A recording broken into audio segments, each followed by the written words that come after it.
맑은 찬양으로 이렇게 은혜를 주신 쉬운 찬양대 감사합니다. 오늘은 부활절 두 번째 주일을 맞이했습니다. 여러분, 부활의 신앙은 밝은 얼굴이에요. 부활의 신앙은 모든 문제가 물러가는 그런 신앙인 줄로 믿습니다. 여러분, 이 시간에 밝은 마음으로, 긍정의 마음으로 예배에 성공하는 우리 성도들 되시길 주의 이름으로 축원합니다. 얼마 전에 평창 올림픽이 잘 마무리가 되었습니다. 그런데 올림픽이 끝나면 그 다음에 패럴림픽이라고 하는 게 이어서 진행이 돼요. 우리 많은 백성들에게 광고가 안 되고 그리고 TV에 나오지 않아서 그렇지, 이 장애인들이 그 경기를 하는 모습은 굉장히 감동적입니다. 어떻게 살다가 사고를 당했습니다. 그런데 그것으로 인해서 평생 장애를 가지고 살아가야 되는 사람들인데 그걸 이겨내는 거예요. 그리고는 경기에 출전을 해서 그리고 메달을 따고 하는 그런 부분들은 인간 승리라고 할 수가 있습니다. 패럴림픽에는 6개 종목이 진행이 됩니다. 그런데 시각장애인들이 선수로 뛰는 것은 3가지예요. 알파인 스키, 그리고 바이애슬론, 그리고 크로스 컨트리 스키, 이제 스키를 타는 것들입니다. 시각장애는 앞이 안 보입니다. 그런데 어떻게 하느냐면 앞에서 잘 보이는 선수가 달리는 거예요. 그리고 뒤에 따라오게 하는 그런 게임입니다. 제가 사실 이 이야기는 지난 작년인가요? 언젠가 한번 영상으로 우리 성도님들에게 소개를 한 적이 있었습니다. 이 사람을 누구라고 하냐면 가이드 러너, 그래서 줄여서 가이드 이렇게 이야기를 합니다. 그런데 이번에 평창 올림픽을 보면서 제가 새로운 것을 몇 가지를 좀 발견을 해냈어요. 이 다른 게임을 할 때는요, 평상시 사람들이 할 때는 막 응원하고 막 파이팅하고 그러는데 이 장애인들이 경기를 할 때는 조용한 거예요. 떠들질 않아요. 응원이 없어요. 그리고 왜 그런 거 봤더니 규칙에 그런 게 있는 겁니다. 조용히 하라는 거예요. 왜냐면 장애인 선수가 막 달립니다. 앞에서 달리는 그 가이드해 주는 이 스키 선수가 눈이 잘 보이죠. 그런데 어떻게 따라오냐면 이어폰을 끼고서 말을 해주는데 그 말이 들리지 않으면은 방해가 되니까 조용히 하라는 거예요. 그러니까 모든 관중들이 응원도 안 하고 조용히 그걸 지켜보고 있는 그런 장면이 연출이 되더란 말이에요.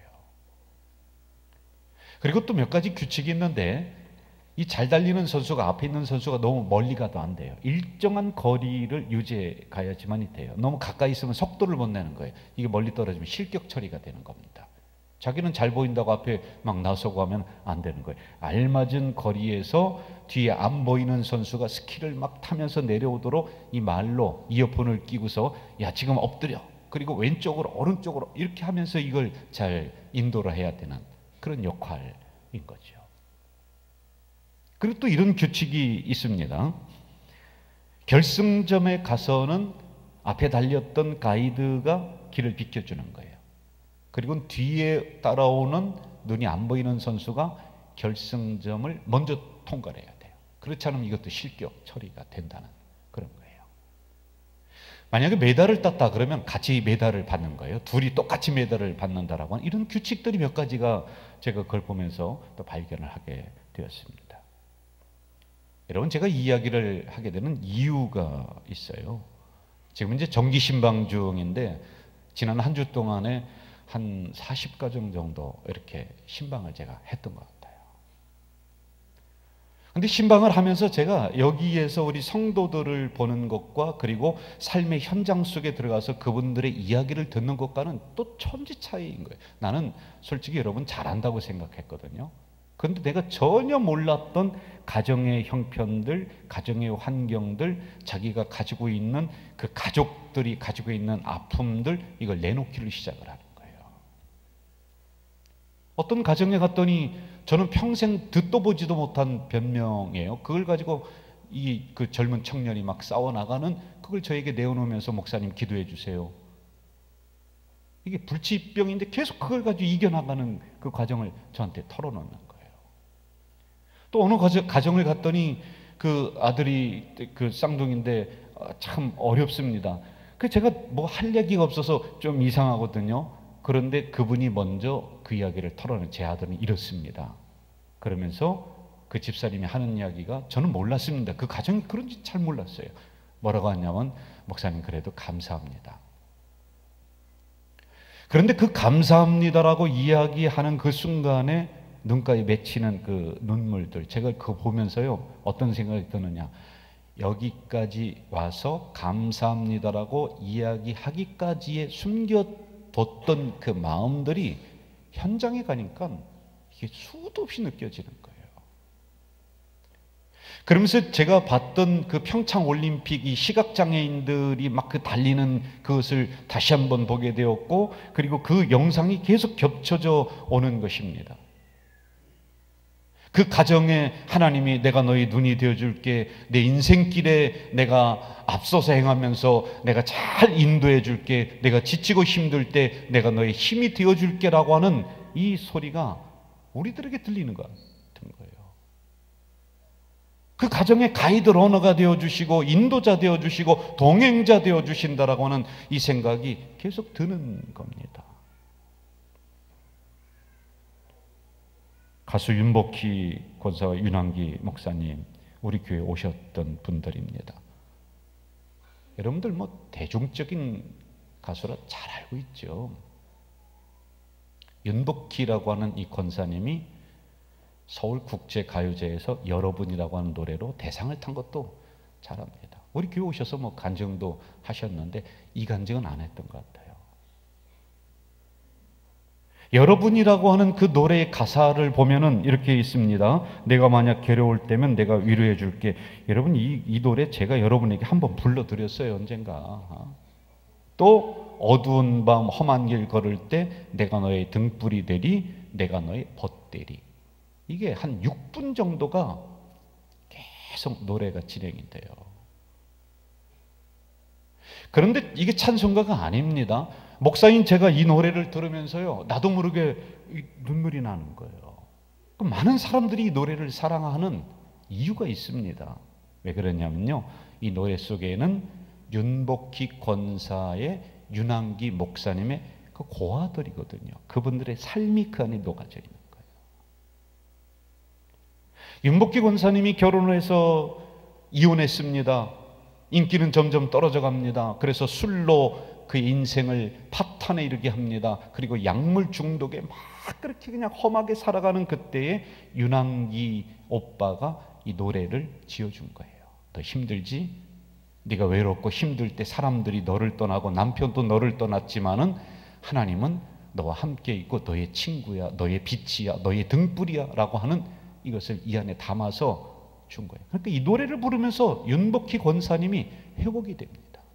점점 회복이 됩니다.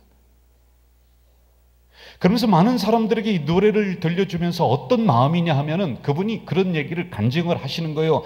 지금 어렵고 힘들고 지치고 참 삶에 찌든 사람들에게 이 메시지를 주는 거예요. 나와 같이 하나님이 동행해 주신다. 내가 인생의 밑바닥에 있을 때 그 하나님이 나를 붙잡아서 일으켜 주셨듯이 당신도 일으켜 주신다라고 하는 이 메시지를 이 안에 담아서 사람들에게 간증을 해 주는 거예요. 이 노래를 통해서 간증을 해 주니까 사람들이 다 감동이 되는 거예요. 이런 눈으로 여러분 성경을 제가 봤어요. 다 이 전개예요. 다 똑같아요. 출애굽기 3장에 애굽에서 고생하는 백성들을 이제 가나안 땅, 광야를 지나서 가나안 땅으로 인도하라고 하나님이 모세를 부릅니다. 그런데 모세가 그거 못 해봤거든요. 안 해봤거든요. 두려움이 있거든요. 광야를 건너간다는 게 얼마나 힘듭니까? 그래서 3장 11절에 내가 누구이기에 바로에게 가며 이스라엘 자손을 애굽에서 인도하여 내리까? 못한다는 거예요. 힘들다는 거예요. 어렵다는 거예요. 두렵다는 거예요. 그랬더니 하나님이 12절에 이렇게 말씀하십니다. 내가 반드시 너와 함께한다. 그러니까 그 거친 인생 광야를 걸을 때 내가 너 혼자 두지 않는다는 거예요. 모세에게 했던 얘기예요. 그 말씀이 동일하게 오늘 우리들에게 다가오는 거예요. 내가 안 가본 길 내가 너와 동행한다. 이거거든요. 여러분, 이러한 단어는 성경에 계속 반복적으로 나오고 있습니다. 여호수아에게 두려워하지 말라, 내가 너와 함께 할 것이다. 적군들에게 쫓겨가는 다윗에게 내가 너를 도울 것이다. 내가 너를 떠나지 아니할 것이다. 그 말씀을 하시는 하나님은 동일하게 오늘 이 시간 여러분들에게 내가 너와 함께한다, 동행한다, 오른손 붙잡고 있다, 이 말씀을 본문을 통해서 해주시고 있는 거거든요. 저는 지금 새성전 건축 중에 있는 이것을 일주일에 한 번씩 제가 현장에 또는 뭐 2번씩 가봅니다. 가서 기도합니다. 그냥 잘 지금 올라가. 그런데요, 기쁨이 내 안에 일어나야 되는데 동시에 동일하게 뭐가 일어나냐면 막 떨리는 거예요. 두렵고 떨림이 일어나는 거야. 나 같은 충북 촌놈이 야, 어떻게 이 역사에 이렇게 내가 있는가. 근데 가만히 보니까요, 이게요, 하나님의 인도하심이고 하나님의 동행하심이 아니면은 우리가 올 수도 없었고 갈 수도 없었고, 이걸 계속 제가 느끼는 거예요. 여러분, 우리 가져질게는 하나님이 인도하시는 교회인 줄 믿습니다. 이게 우리들 마음에 저만 있나요? 여러분도 있잖아요. 어떤 분이 신방 갔더니요, 제가 참 듣기 좋은 소리가 뭐냐면, 새로운 성도들인데 뭐라고 하느냐면은, 몇 곳을 다녀봤어요, 목사님. 그래도 가져줄게 만한 교회가 없어요. 다른 사람한테 물어봤어요. 그런데 그 사람들이 가져줄게를 이야기를 해요. 그래서 제가 여기 등록했습니다. 그 이야기를 할 때는요, 제가 막 밥 안 먹어도 막 그냥 배가 부르고 뿌듯한 거예요. 나만 그래요? 여러분, 그런데 우리 교회가 그래도 부흥하고 웃음이 있고 행복이 있고 성도들이 하나가 막 되어나가는, 이게 제 인격이 아이고 여러분, 그게 아니에요. 제 성품이, 여러분 저 못됐습니다. 그게 아니라요, 하나님이 동행하는 교회다라고 하는 이 증거가 여기서 나타나는 줄로 믿습니다. 하나님 우리 교회의 눈이 되어주시고 힘이 되어주시고 가이드 러너가 되어주십니다. 그런 하나님은요, 우리 교회뿐만이 아니라 여러분들이 인생길을 옆으로 셀라라고 하면, 야야 그게 아니야, 내가 너희 눈이 되어줄게, 이쪽으로 가야 돼. 우리가 혹시 무거운 짐을 지고 낙담해서 주저앉으려고 하면, 야 일어나라 집사야, 일어나라 김집사야, 일어나라, 내가 너의 힘이 되어줄게. 그 하나님이라는 거죠. 지난 목요일 아침 인천노회에 그래도 500명에서 1000명 사이에 이렇게 목회를 하는 중견 목사님들이 한 달에 한 번 모여서 같이 이야기를 하고 기도하고 하는 그 모임이 있습니다. 근데 목사 3명이 평일에 모이기가 어려워요. 그래서 가장 모일 때가 좋을 때가 언제냐면 새벽 기도 마치고 가는 거예요. 그럼 모였어요. 한 3시간 정도 이런저런 얘기를 하고 같이 기도하고 그렇게 했는데, 갔더니 어떤 목사님이 저에게 그러더라고요. 김 목사님은 본당 건축하는 목사님의 얼굴 같지가 않대요. 그런 분의 얼굴은 어떤데요? 그랬더니 막 얼굴이 좀 찌그러져야 되고 웃음기도 없어야 되고 막 그냥 얼굴에 그 팍팍해야 되고 그랬는데, 보니까 얼굴이 환하고 막 그냥 빛이 나고 그러거든요. 그러니까 본당을 건축하는 목사님 같지 않대. 제가 이따 그랬어요. 맞습니다. 우리 교회는요, 이 대역사 앞에 하나가 돼서 나가서 제가 근심할 일이 없습니다. 그랬더니 그 옆에 있는 목사님이 뭐라고 하느냐면, 에이 그런 소리 하지 마, 속 까봐야지 알아, 저 사람 속 새까맣게 탔을 거야. 근데 제가 그 소리에 아니라고 얘기를 못 하겠더라고요. 목사도 잠 못 드는 밤이 있어요. 여러분, 목사도 기도해놓고 이렇게 설교해놓고요, 자식 새끼 때문에 걱정해야 되고요, 가정 때문에 걱정해야 되고요, 또 어려운 일 만나면 나도 한숨 쉬고요. 목사도 별 수 없어요. 기도하고 그렇다라는 거예요. 서양 속담에 고양이도 근심하면 죽는 법이다. 고양이가 영물입니다. 아무리 영물인 고양이도요, 똑똑한 고양이도 근심이 들어오면 죽는다는 거예요. 오늘 본문을 정확하게 이해하려면 이 배경을 봐야 돼요. 항상 성경은 넓게 봐야 돼요. 그러면서 좁혀야 되는 겁니다. 기원전 587년에 바벨론에 의해서 이 나라가 멸망되기 직전에 쓰여진 성경이 이겁니다. 그러니까 나라가요, 초토화된 상황이에요. 경제건 뭐건. 그런데 그렇게 된 이유가 있습니다. 1장 2절에 보면 내가 자식을 양육하였거늘 이스라엘 백성들에게 이제 하나님이 하시는 말씀이에요. 그들이 나를 거역했다. 그러면서 뭐라고 한탄하느냐면 소도 주인을 알고 나귀도 구유를 하는데 짐승도 주인을 아는데 너희들은 내가 기르고 먹이고 입혔는데 하나님이 나를 버렸다는 거예요. 이스라엘 백성들이 먼저 그렇게 했어요. 하나님이 그렇게 한 거 아니에요, 여러분. 1장 4절에 이렇게 말합니다. 슬프다 범죄한 날에 허물어진 백성이요 행악의 종자요 행위가 부패한 자식이로다. 그들이 여호와를 버리며 이스라엘의 거룩하신 이를 만홀히 여겨 멀리하고 물러갔다. 이유가 있던 거예요.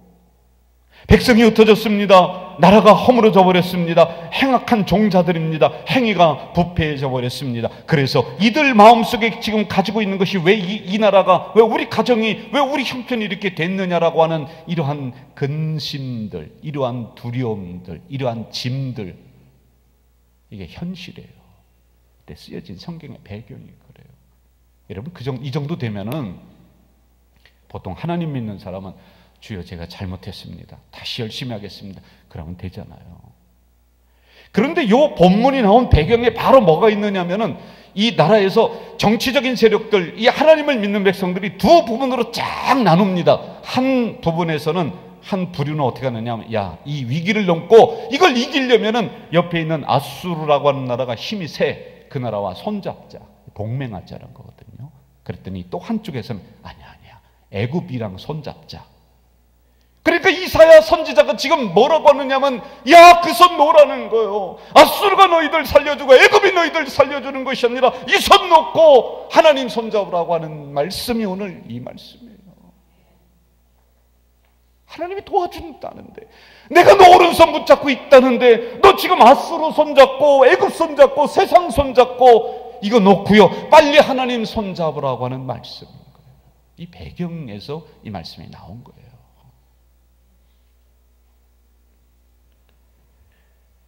키에르케고라고 하는 사람이 죽음의 이름에 이르는 병이라고 하는 책을 썼는데, 여러분 하도 유명한 책이라 알고 있을 거예요. 근데 이분이요, 기독교인, 독실한 기독교인, 1949년인가 8년에 이 책을 썼는데 아주 많은 사람들에게 읽히는 책인데, 이게 왜 그런지 아세요?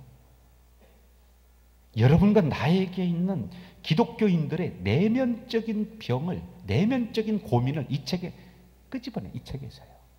이분이요, 신앙생활 같이 하면서 이런 궁금함이 있어요. 권사님들인데, 집사님들인데 평상시에는 믿음이 기가 막히게 좋아요. 주야 주야 하는데 작은 어려움이 오고 무슨 작은 일이 나면 픽 쓰러지더라는 거예요. 막 불평하더라는 거예요. 막 근심하더라는 거예요. 그런데 그걸 보면서 자기도 안 그럴 것처럼 보여졌는데 어느 날 보니까 자기도 별 수 없더라는 거예요. 그래서 이게 도대체 뭐냐, 우리를 죽음에 이르는 병이 도대체 뭐냐, 인간을, 기독교인을. 그러면서 그 책에서는 뭐라고 하느냐면 근심, 걱정, 불안, 불평, 염려, 이걸로 딱 집약을 합니다. 다시 말씀으로 가볼까요? 이런 걱정, 염려들은, 두려움들은, 절망은 암세포가 퍼지듯이 이스라엘 백성들에게 쫙 퍼져버립니다. 이럴 때 이사야 선지자는 분명하고도 확신에 찬 음성으로 다시 그들을 깨워나가고 있습니다. 8절입니다. 제가 읽어드릴게요. 그러나 나의 종도 이스라엘아, 내가 택한 야곱아, 나의 벗 아브라함의 자손아. 다시 한번 존재를 확인시켜주는 이름을 불러주는 거예요. 이름을요. 여러분, 이 뜻이요, 엄청납니다. 너는 지금 그렇게 두려움에 떨면서 그렇게 불평하면서 살아갈 존재가 아니라는 것입니다. 너는 어떤 존재냐 하면은 야곱의 축복의 계보를 이어받은 야곱의 자손이라는 거예요. 너는 지금 믿음의 아브라함의 계보를 따라 이 자리에 서 있는 이스라엘 너희라는 거예요. 네가 지금 아수르 손잡고 애굽 손잡고 그럴 때가 아니라고 하는 것이에요. 여러분, 동일하게 오늘 이 시간에 우리들에게 앉아있는 우리에게 하시는 말씀은요, 세상 풍주에 여러분 밀려가면서 이쪽 손잡고 저쪽 손잡고 그러지 말고 그 손 놓고 다시 하나님 손잡아야 될 존재가 여러분이라는 사실. 그래서 여러분은 축복의 계보인 야곱의 계보를 따라서 이 자리에 앉아있고 믿음의 계보인 아브라함을 따라서 이 자리에 앉아있는 존재라고 하는 사실을 우리에게 상기시켜주고 있습니다.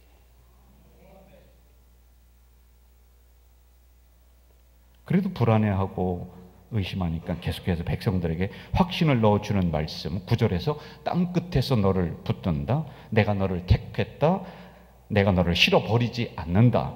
10절, 13절 동일한 말씀이에요. 내가 너와 함께한다, 너를 도와준다, 내가 너의 오른손을 붙들고 있다.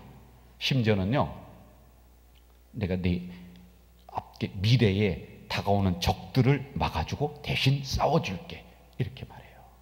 이게 오늘 본문의 내용입니다. 여러분, 이거는 변할 수 없는 진리예요. 여전히 하나님은 여러분과 동행하시는 줄 믿습니다. 여전히 하나님은 여러분의 오른손을 붙잡고 있는 줄 믿습니다. 그런데 문제는 누구냐? 나지요. 내가 놔버렸어요. 내가 뒤돌아서는 거 아니에요. 여러분, 솔직히 이 예배 끝나고요, 이 성전문 나가면은 여러분들 제목도 잊어버릴 거예요. 이해가 됩니다. 그거 잊어버리는 거 어떻게 해요? 자꾸만요. 그리고요, 다시 세상 나가면요, 여기서는 좀 어떤 확신이 일어나지만은 세상 나가서 무거운 짐을, 그리고 어려운 환경을 딱 만나면요, 너무 쉽게 무너져요. 우리 입에서 한숨 나와요. 우리는 너무 쉽게 우리의 본성이 튀어나온다라고 하는 그런 것입니다. 믿음으로 이길 것 같지만은 그 앞에 서면요, 다시 원망이 나옵니다. 다시 근심이 나오는 거고, 불평이 쏟아져 나오는 거예요. 그럼 이런 상황을 어떻게 할까요? 제가 분명하고도 확실한 방법 한 가지를 제시하면서 오늘 설교를 마치려고 해요. 요한복음 15장 4절과 5절 이렇게 나옵니다. 내 안에 거하라, 그러면 나도 너 안에 거하리라. 가지가 포도나무에 붙어있지 않으면 스스로 열매를 맺을 수 없음 같이. 5절, 나는 포도나무요 너희는 가지라. 그가 내 안에 내가 그 안에 거하면 사람이 열매를 많이 맺나니 나를 떠나서는 너희가 아무것도 할 수 없느니라. 자, 보세요. 열매를 많이 맺는 조건 두 가지. 거한다, 붙어있다. 하나님 안에 거하고 주님 안에 붙어 있다. 이 의미 잘 몰라요. 근데 제가 원어를 계속 연구해 보니까 이 원어의 뜻은 어떠한 뜻을 내포하고 있느냐 하면은 잘 몰라도, 의미를 몰라도, 왜 내가 거하는지를 몰라도 있으라는 거예요. 그냥 이런 의미예요. 여러분, 이 시간 목사인 제가 땅끝에서 여러분을 하나님이 붙들어 주십니다. 내가 너를 택했다. 그리고 내가 너를 실어버리지 않는다. 하나님이 분명히 우리를 도와주십니다. 하나님 당신의 오른손으로 여러분을 붙잡고 있습니다라고 이렇게 이야기할 땐 아멘 나옵니다. 그런데 금방 나가면 근심이 또 몰려오는 거예요. 그럼 이거 어떻게 할까요? 제가 이렇게 설명하면은 여러분들이 이해가 쉬울 겁니다. 교회에서 허락을 해주셔서 몇 년 전에 제가 공부를 시작을 했어요. 그리고 다 마쳤죠. 근데 학교 딱 갔더니요, 머리가 안 돌아요. 제가 그래도 똑똑한 사람 중에 하나인데 머리가 안 도는 거예요. 도대체 못 따라가는 게 솔직한 말이에요. 내가 여기를 왜 왔던 거. 그리고 더 어려운 게 뭐냐면은, 저는 여기 서서 맨날 설교하다 보니까요, 가서 월요일에 그것도 피곤할 때, 가장 피곤할 때 하니까 가서 앉아 있는데 저는 거예요. 맨날 저는 거예요. 너무 힘들어요. 앉아 있는 자체가 너무 힘들어서 못 있는 거예요. 그래서 여러분, 제가 이 시간에 앉아서 설교 집중하는 여러분을 존경합니다. 이해합니다. 참 감사합니다. 이게 너무 힘들어 앉아 있는 게요. 그래서 포기하려고 그랬어요. 이제 그만하자. 안 되겠다. 한 학기하고 내가 그만하자.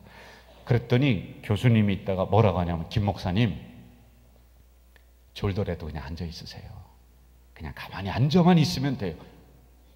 몇 번을 저에게 그 얘기를 하는 거예요. 그래, 그냥 저는 앉아 있었습니다. 앉아 있었더니 학점도 A학점 나오고 박사학위도 나오는 거예요.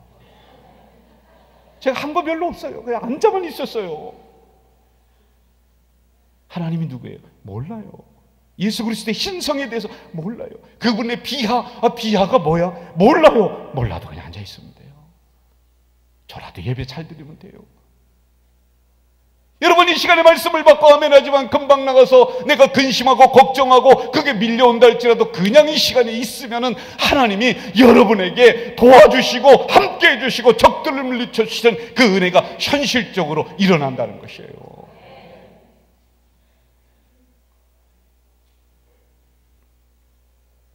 신방을 하면서 이 구절을 읽으면요, 집사님들이 힘을 얻어요. 병원에 가서 이 구절을 읽어주면요, 그래, 하나님이 정말 내 오른손 붙잡고 있다. 여러분, 이거 얼마나 잘하는 내용입니까? 그런데 그게 며칠 못 가요. 그래도 괜찮다는 거예요. 이게 거한다, 이게 붙어있다 라고 하는 의미입니다.